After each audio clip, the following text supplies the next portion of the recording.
जारी है और आपको बता दें कि इसमें प्रदेश प्रभारी दीपक बाबरिया की मौजूदगी है, जो कि हरियाणा कांग्रेस के अलग अलग नेताओं के साथ बैठ करके चर्चा कर रहे हैं। तो लोकसभा के उम्मीदवारों के साथ आपको बता दें कि चर्चा हुई है आज यहाँ पर, और तमाम उम्मीदवार इस बैठक में मौजूद रहे हैं। सभी प्रत्याशियों से अलग अलग आपको बता दें कि दीपक बाबरिया ने ये चर्चा की है। लोकसभा चुनावों की समीक्षा हो रही है। कल पार्टी हाईकमान के साथ भी बैठक होनी है। तो हरियाणा कांग्रेस की अहम मीटिंग जारी है, जिसमें लोकसभा के सभी उम्मीदवारों के साथ 1 to 1 आपको बता दें कि चर्चा प्रदेश प्रभारी दीपक बाबरिया के द्वारा की जा रही है। इसमें कांग्रेस के तमाम उम्मीदवारों के साथ ये चर्चा हो रही है। कल हाईकमान के साथ भी आपको बता दें कि ये मीटिंग होनी है। सभी प्रत्याशियों से अलग अलग आपको बता दें कि चर्चा प्रदेश प्रभारी दीपक बाबरिया के द्वारा आज दिल्ली में हुई है। हरियाणा कांग्रेस की यह अहम मीटिंग है, जिसमें प्रदेश प्रभारी लोकसभा उम्मीदवारों के साथ मीटिंग कर रहे हैं।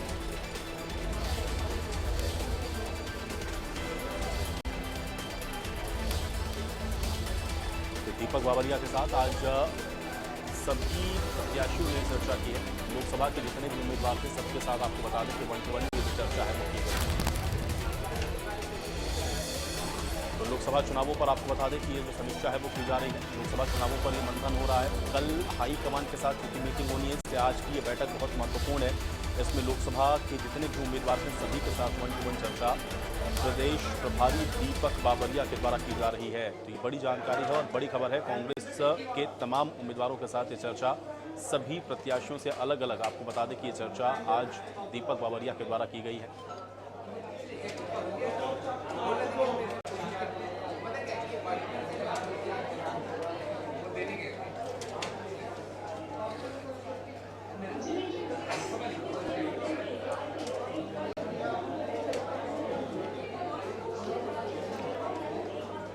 और चलिए बातचीत करते हैं। दीपक हमारे साथ ब्यूरो चीफ जुड़े हुए हैं, सीधे उनका रुख कर लेते हैं। दीपक, आज कांग्रेस की अहम मीटिंग है, जिसमें लोकसभा के सभी उम्मीदवारों के साथ चर्चा दीपक बाबरिया कर रहे हैं। क्या जानकारी है इस बैठक को लेकर के?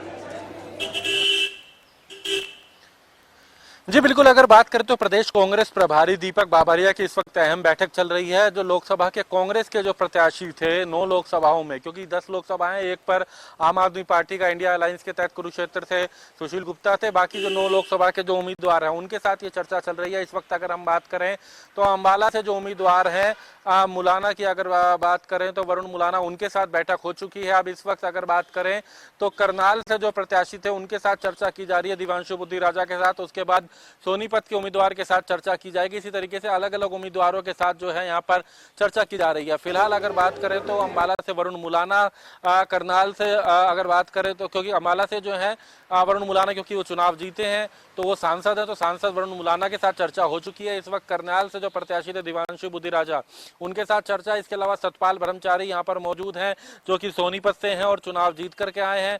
इसी के साथ साथ अगर बात करें तो भिवानी महेंद्रगढ़ से जो प्रत्याशी थे रावदान सिंह, हालांकि चुनाव हार गए थे, वो भी इस बैठक के लिए मौजूद हैं। हिसार से अगर बात करें तो जयप्रकाश, वो इस बैठक के लिए मौजूद हैं। तो सभी से यहाँ पर चर्चा की जाएगी, अलग अलग चर्चा की जाएगी। जो जानकारी आ रही है कि कुमारी शैलजा जो है वो इस बैठक में नहीं पहुंचेंगी। 9 प्रत्याशियों को बुलाया गया है, 8 प्रत्याशी यहाँ पर पहुंचेंगे। सबके साथ अलग अलग चर्चा है। उनके लोकसभा चुनावों को लेकर के एक समीक्षा रिपोर्ट तैयार की जा रही है कि किस तरीके का उनके लोकसभा क्षेत्रों में, हर लोकसभा क्षेत्र में अगर बात करें तो जो है 9 विधानसभा क्षेत्र आते हैं, तो हर विधानसभा क्षेत्र वाइज कितना समर्थन रहा, कौन से कार्यकर्ताओं ने साथ दिया, कौन सा कहां विरोध रहा, तमाम मुद्दों को लेकर के चर्चा है। आगामी रणनीति जो है वो तैयार की जाएगी, क्योंकि सबसे बड़ी बात यह है कल का दिन काफी अहम है। कल जब कांग्रेस के राष्ट्रीय अध्यक्ष मल्लिकार्जुन दिन तो अहम है और कुमारी शैलजा ने भी इसी बयान को दिया, जिसमें उन्होंने ये कहा कि जो भी कुछ हरियाणा के कांग्रेस के अंदर हो रहा है वो सही नहीं है। कल वो पार्टी हाईकमान के साथ अपनी बात को रखेंगे। और दूसरा ये है कि वो तमाम प्रत्याशी जो कि इस बार लोकसभा का चुनाव कांग्रेस पार्टी की तरफ से लड़े, जो जीत नहीं पाए, उन्होंने भी कुछ बड़ी बातें कही थी। तो क्या ये सारी बातें हाईकमान के सामने कल रखी जाएंगी? और कल इसलिए ये मान के चलने के बड़ा अहम रहने वाला है कांग्रेस के लिए कल का दिन। जी बिल्कुल, कई मायनों में ये अहम है कल का दिन, और उसी को लेकर के रिपोर्ट दीपक बाबरिया तैयार कर रहे हैं कि किसने साथ दिया या विरोध रहा, किस तरीके का विरोध रहा, क्षेत्र के अंदर किन नेताओं ने साथ नहीं दिया है, उसको लेकर के बाकायदा एक रिपोर्ट दीपक बाबरिया के द्वारा तैयार की जा रही है।